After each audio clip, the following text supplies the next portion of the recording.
Good evening. This is CTV News for Tuesday, November 22nd. I'm Patricia Vallone. And I'm Denise Douglas. Thank you so much for joining us. President-elect Donald Trump outlines his policy plan for his first 100 days in office in a 2.5-minute video posted to YouTube. Trump speaks directly into the camera and lays out his early governing priorities. He pledges to crack down on illegal immigration, assemble a national security team to fortify infrastructure against attacks, and institute a 5-year ban on executive officials becoming lobbyists. On trade, I am going to issue our notification of intent to withdraw from the Trans-Pacific Partnership, a potential disaster for our country. Instead, we will negotiate fair bilateral trade deals that bring jobs and industry back onto American shores. On energy, I will cancel job-killing restrictions on the production of American energy, including shale energy and clean coal, creating many millions of high-paying jobs. That's what we want.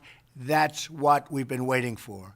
On regulation, I will formulate a rule which says that for every one new regulation, 2 old regulations must be eliminated. Notably left out of Trump's plans, 2 of his biggest campaign promises, building a wall along the Mexican border and repealing, Obamacare.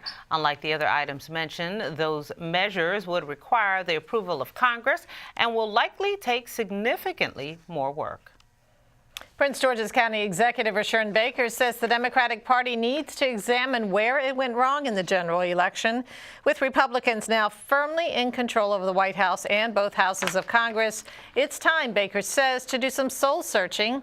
Baker says voters felt the Democrats were not listening to their concerns. I think we have to look and see where we went wrong on several elections as a Democratic Party, just speaking as a Democrat for a minute. On the national level, where we went wrong, that people felt that we were out of touch with their day-to-day lives. If you think of the population that voted for Trump.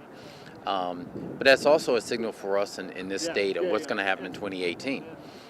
We are deeply, blue state, and we have a Republican governor.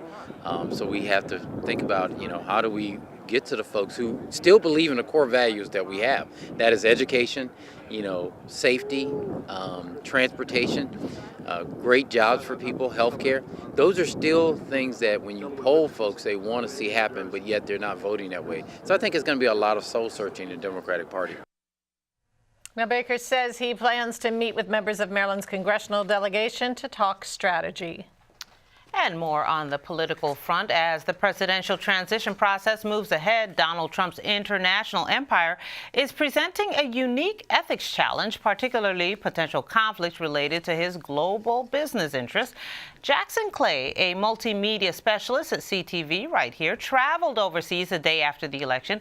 He says coverage of the U.S. election was constant and images of Donald Trump everywhere, from the airport in Amsterdam to markets in Dubai. Clay says the trip gave him a unique perspective on just how important American politics is to the rest of the world.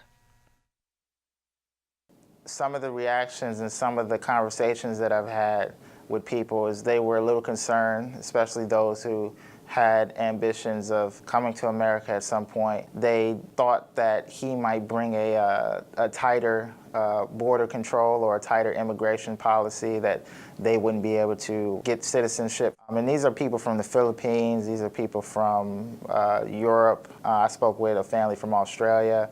I spoke with a citizen who was originally from Romania. He came over to the U.S. in 1999 to find a better workforce. I guess they had a lot of government tensions at the time.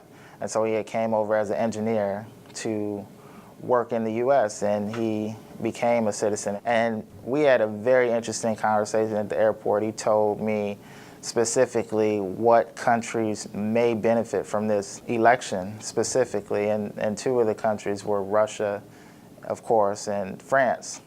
Russia on a Thank you for that perspective, Jackson. Over the weekend, the president-elect and his children reportedly met with Indian business partners, raising questions about the continued involvement in day-to-day business operations.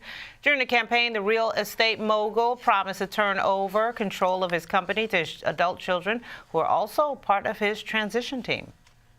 Well, 14 days after President-elect Donald Trump won the race to the White House, Governor Larry Hogan is chiming in. According to the Baltimore Sun, Hogan suggests that Marylanders give Trump and his new administration a chance. The governor also says that residents have the right to protest, but that they must do so peacefully. You may recall that last week, a Rockville high school student was beaten up for wearing a Make America Great Again hat at an anti-Trump protest. And you are watching CTV News. I'm Patricia Vallone. And I'm Denise Douglas. Up